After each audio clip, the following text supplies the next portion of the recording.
I cannot say that I delight in political Christians. I fear that party strife is a serious trial to believers, and I cannot reconcile our heavenly citizenship with the schemes of the hustings and the riot of the polling booth. You must follow your own judgment here, but for my part, I am a foreigner even in England, and as such I mean to act. We are simply passing through this earth, and should bless it in our transit, but never yoke ourselves to its affairs. An Englishman may happen to be in Spain. He wishes 1,000 things were different from what they are, but he does not trouble himself much about them. Says he, if I were a Spaniard, I would see what I could do to alter this government. But being an Englishman, let the Spaniards see to their own matters. I shall be back in my own country by and by, and the sooner the better. So with Christians here. They are content very much to let the potsherds strive with the potsherds of the earth. Their politics concern their own country. They do not care much about any other. As men, they love liberty, and are not willing to lose it, even in the lower sense. But spiritually, their politics are spiritual, and as citizens they look to the interest of that divine republic to which they belong, and they wait for the time when, having patiently borne with the laws of the land of their banishment, they shall come under the more beneficent sway of him who reigns in glory, the King of kings and Lord of lords.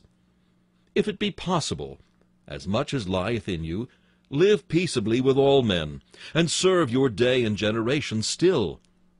But build not your soul's dwelling place here, for all this earth must be destroyed at the coming of the fiery day. Again, let us remember that as aliens we have privileges as well as duties. The princes of evil cannot draft us into their regiments. We cannot be compelled to do Satan's work. The king of this world may make his vassals serve him, but he cannot raise a conscription upon aliens. He may order out his troops to this villainy or to that dastard service, but the child of God claims an immunity from all the commands of Satan. Let evil maxims bind the men that own their sway. We are free, and own not the prince of the power of the air. I know that men of this world say we must keep up appearances, we must be respectable, we must do as others do, we must swim with the tide, we must move with the crowd. But not so the upright believer. No, says he, do not expect me to fall in with your ways and customs. I am in Rome, but I shall not do as Rome does. I will let you see that I am an alien, and that I have rights as an alien, even here in this foreign land. I am not to be bound to fight your battles, nor march at the sound of your drums. Brethren, we are soldiers of Christ. We are enlisted in his army. And as aliens here, we are not to be constrained into the army of evil.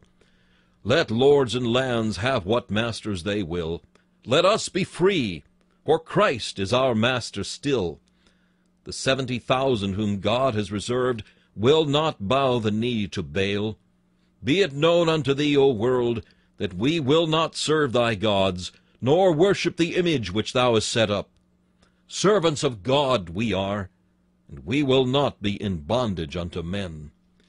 So also the Christian man here is not eligible to this world's honors. It is a very ill omen to hear the world clap its hands and say, "Well done to the Christian man." He may begin to look to his standing, and wonder whether he has not been doing wrong when the unrighteous give him their approbation. "What did I do wrong," said Socrates, "that yonder villain praised me just now?" And so may the Christian say, "What have I done wrong, that so-and-so spoke well of me? For if I had done right he would not. He has not the sense to praise goodness. He could only have applauded that which suited his own taste." Christian men, you must never covet the world's esteem. The love of this world is not in keeping with the love of God. If any man love the world, the love of the Father is not in him. Treat its smiles as you would treat its threats. with quiet contempt.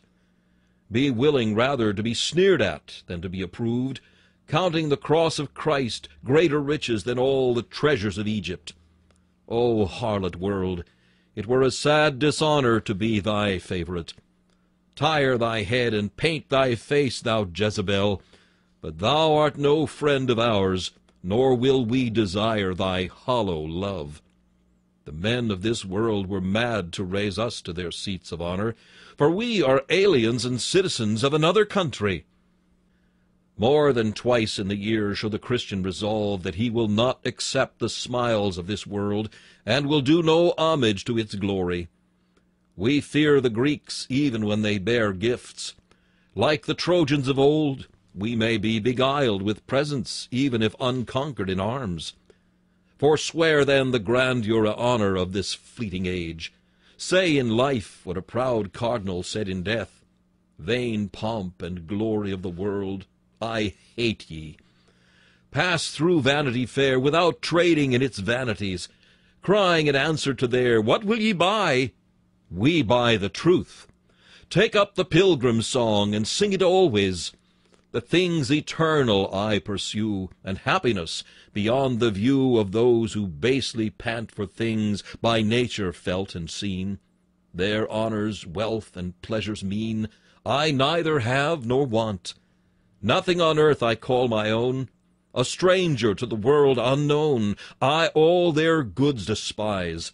I trample on their whole delight, and seek a country out of sight, a country in the skies.